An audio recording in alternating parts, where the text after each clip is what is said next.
Hello बच्चों, मैं अमन Parmar Gurukul academy में स्वागत करता हूँ।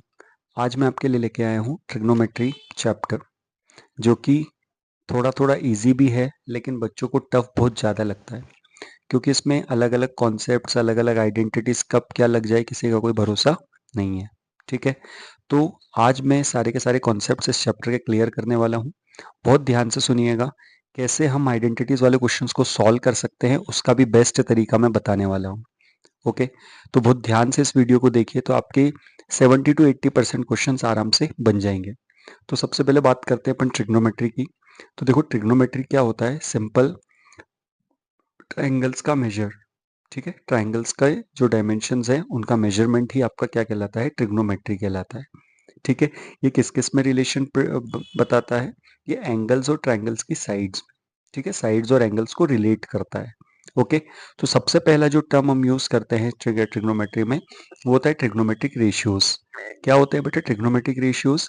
हम क्या करते हैं, जैसे कोई भी एक राइट एंगल ट्राइंगल होता है। ठीक है, अब हमें पता है कि राइट एंगल ट्राइंगल मतलब जिसमें एक एंगल 90 डिग्री का होता है। ठीक है, इस डायग्राम में आपको 90 डिग्री का एक एंगल ये दिख जाएगा। अब 90 डिग्री के सामने वाली साइड क्या कहलाती है? हाइपोटेनस कहलाती है, और ये बेस कहलाती है, और ये परपेंडिकुलर कहलाती है। तो ट्रिग्नोमेट्रिक रेशियो एक्चुअली में क्या है?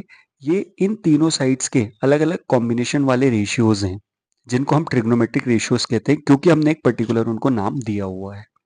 ठीक है, तो सिंपल से हमको बात याद रखना है, एक ट्रिग्नोमेट्री रेशियोज जो है वो कहाँ से बनते हैं? ट्रायंगल की तीनों साइड्स के रेशियो से बनते हैं। ओके, टोटल हमारे पास कितने रेशियोज होते हैं? 6 रेशियोज होते हैं। कितने रेशियो होते हैं बेटा? 6 रेशियो। ठीक है, सबसे पहले रेशियो की हम बात करें। ठीक है, पहला रेशियो होता है साइन ए, या हम बोले साइन थीटा। ठीक है, अब थीटा कहां पर है? यहां पर है। ओके, तो ये थीटा के सामने जो एंगल है, ठीक है, यहाँ पे पहला जो रेशियो है वो क्या है? साइन है।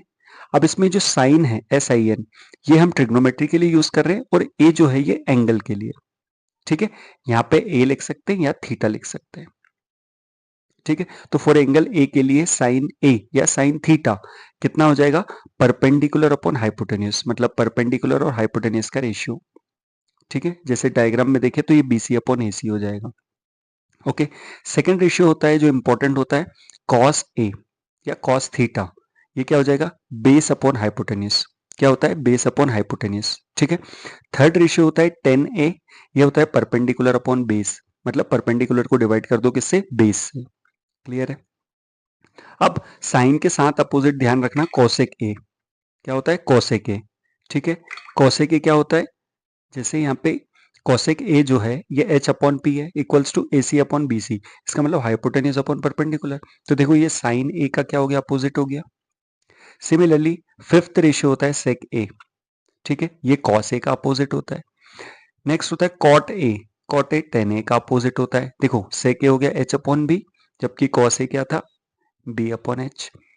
यहाँ पे टेन ए कितना था? P अपॉन बी, तो कॉट ए कितना हो गया? B upon P. क्लियर है? अब इनके हमने रेसिप्रोकल वाले फॉर्मूले भी लिख रखे हैं जो हमको यूज होने वाले हैं डेली। ठीक है, साइन ए किसका रिवर्स होता है? रेसिप्रोकल होता है कॉसेक ए का, तो 1 अपॉन कॉसेक ए हो गया। सिमिलरली कॉस ए जो है वो किसके इक्वल हो गया? 1 अपॉन सेक ए। और टेन ए किसके इक्वल हो गया? 1 अपॉन कॉट ए। इन्हीं के साथ जब हम इन रेशियोज को और रिलेट करें तो हमें टेन ए जो है वो मिल जाएगा sign A upon cos A. ठीक है, और कॉट ए जो है वो हमको मिल जाएगा कॉस ए अपॉन साइन ए। यहाँ तक बात क्लियर हुई?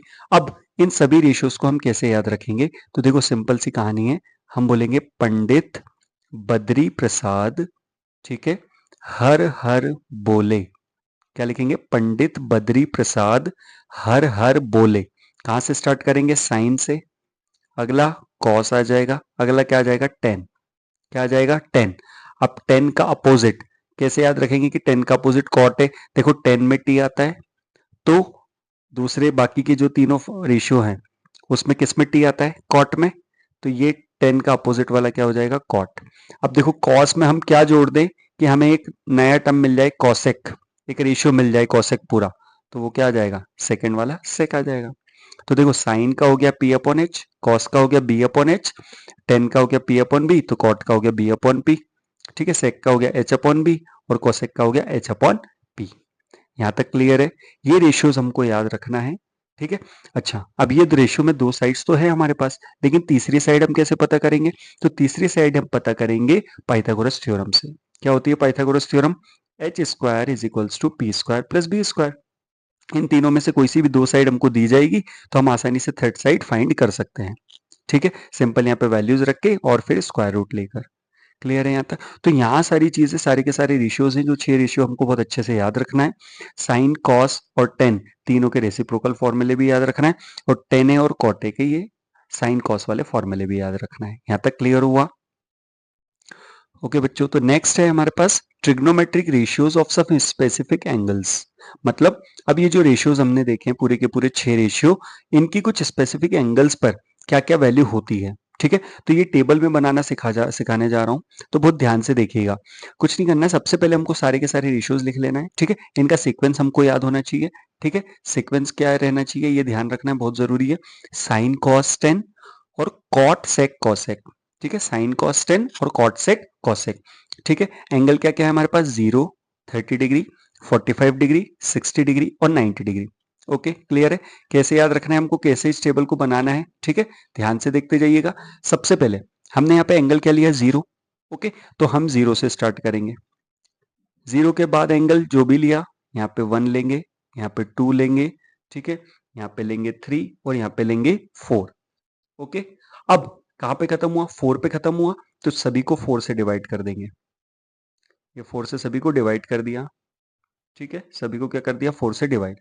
क्लियर है? अब 4 से डिवाइड करने के बाद क्या ले लेंगे? इनका पूरे का स्क्वायर रूट। क्या ले लेंगे? Square root. ये स्क्वायर रूट ले लेंगे। ओके, अब देखो 0/4 क्या होता है? 0। 0/4 क्या होता है? 0। ठीक है, तो 0 का अंडर रूट क्या हो जाएगा? 0, मतलब साइन 0 पे वैल्यू क्या आ जाएगी? 0। ठीक है, इसके बाद 1/4, 1/4 का यदि स्क्वायर रूट लेते हैं हम, तो ये क्या आ जाएगा? 1/2। ठीक है, अच्छा, √2/4, तो 2 से 4 तो पहले ही कैंसिल हो गया, 1/2। अब 1/2 का स्क्वायर रूट लेंगे तो 1 का स्क्वायर रूट तो 1 आ जाएगा, लेकिन √2 रहेगा। यहाँ पे √3/4, तो 4 का तो स्क्वायर रूट 2 आ जाएगा, और √3 रहेगा। अब यहाँ पे 4 से 4 कैंसिल हो गया, 1 आ गया, 1 का स्क्वायर रूट क्या हो जाएगा? 1। तो हमने साइन थीटा की वैल्यू आसानी से ये ट्रिक से फाइंड कर ली। अब आपको क्या करना है? जो कॉस थीटा है, आपको बस इसका रिवर्स ऑर्डर फॉलो कर देना है। ठीक है, 90 पे 1 है, यहाँ पे 0 पे 1 आ जाएगा। फिर क्या था? √3/2, तो इधर √3/2 आ जाएगा। फिर दोनों सेम मैच हो गए, क्रॉस हो गए। फिर इधर 1/2 इधर क्रॉस हो गया, और 0 से 0 आ गया। ओके, यहाँ तक क्लियर है? अब टेन थीटा, तो देखो टेन थीटा का मैंने एक फॉर्मूला बताया था। टेन थीटा का फॉर्मूला क्या होता है? साइन थीटा अपन कॉस थीटा। अरे ऊपर ही लिखा हुआ है, साइन थीटा और कॉस थीटा, दोनों को डिवाइड कर दो। ठीक है, 0/1 0 हो गया, 1/2 और √3/2, तो 2 से 2 कैंसिल, क्या आ गया? 1/√3। 1/√2 और 1/√2 क्या आ गया? 1। √3/2 और 1/2, 2 से 2 कैंसिल, क्या आ गया? √3। और 1/0, 0 डिनोमीटर में आ गया, मतलब नॉट डिफाइंड। ठीक है, अब जैसे हमने रिवर्स यहाँ पे कॉस का किया था, वैसे हम किसका कर देंगे? कॉट का। तो देखो नॉट डिफाइंड पे खत्म हो रहा था, तो नॉट डिफाइंड पे शुरू हो रहा है। √3, इधर √3, 1 1 1/√3, इधर 0 0। ओके, नेक्स्ट क्या आता है? Sec theta. अब सेक थीटा मैंने बताया था आपको, सेक थीटा जो होता है वो किसके बराबर होता है? 1/कॉट थीटा के, सॉरी कॉस थीटा के। ठीक है, तो कॉस थीटा यहाँ पर है, इसका रेसिप्रोकल कर दो, तो 1/1 1। √3/2 को डिनोमीटर में ले जाओ तो रिवर्स हो जाएगा, 2/√3। 1/√2 को डिनोमिनेटर में लेके जाओ 1 के, तो क्या आ जाएगा ऊपर? √2। 1/2 को डिनोमिनेटर में लेके जाओ तो ऊपर क्या आ जाएगा? 2। इधर 1/0, 0 को लेके जाएंगे तो नॉट डिफाइंड। अब लास्ट में क्या है? कॉसेक। बस कॉसेक का रिवर्स कर दो। क्लियर है? तो बहुत आसान टेबल है, मात्र 2 से 3 मिनट में हम टेबल बनाना सीख सकते हैं, या आराम से हम बना सकते हैं। ओके, नेक्स्ट जो अब हमारे पास टॉपिक है वो है हमारे पास ट्रिग्नोमेट्रिक आइडेंटिटीज, जो कि काफी खतरनाक साबित होती है बच्चों के जीवन में।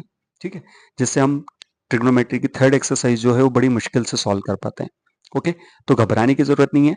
मैं जो मेथड बोलता जा रहा हूँ उस मेथड को 1/1 अप्लाई करेंगे तो हम सारे क्वेश्चंस आराम से सॉल्व कर सकते हैं। ठीक है, अभी तक जो मैंने इस चैप्टर में फॉर्मूले बताए हैं वो सारे के सारे फॉर्मूलेज आपको बहुत अच्छे से याद होना चाहिए। सिंपल से फॉर्मूले, टेबल हमको बनाना याद है, कोई याद रखने की जरूरत नहीं है। रेशियोज हमको बनाना याद है, उसको ट्रिक सिखाया है मैंने आपको याद रखने का ट्रिक। ठीक है, अब ये जो आइडेंटिटीज है, ठीक है, बस आपको ये 3 आइडेंटिटीज याद रखनी है। ठीक है, क्या है सबसे पहली identity? Sine square theta plus cos square theta is equals to 1। दूसरी है 1 plus tan square theta is equals to sec square theta. तीसरी है 1 plus cot square theta is equals to cosec square theta. इसके बाद ये जो बाकी के आइडेंटिटीज है वो इसी आइडेंटिटी से बनेंगी। ठीक है, sine square theta plus cos square theta is equals to 1, क्या हो जाएगा? साइन स्क्वायर थीटा की वैल्यू कॉस को उधर भेज दो तो 1 माइनस कॉस स्क्वायर थीटा हो गया। ठीक है, यदि कॉस स्क्वायर की चाहिए तो 1 माइनस साइन स्क्वायर थीटा हो जाएगा। यहाँ पे 1 plus tan square theta is equals to sec square theta था, तो ये क्या हो जाएगा?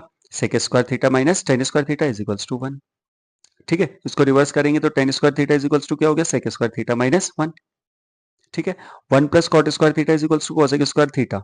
ठीक है, और इधर इसको रिवर्स चेंज कर देंगे तो कोसेक स्क्वायर थीटा, कॉट को इधर लेके आ गए तो माइनस का cot square theta is equals to 1, या cot square theta as it is रहने दिया, 1 को उधर भेज दिया तो cosec square theta minus 1। Clear है? तो ये आइडेंटिटीज आपको याद करना है और सिंपल क्वेश्चन से स्टार्ट करना है। ठीक है, सबसे पहले आप सॉल्व करोगे सिंपल क्वेश्चंस।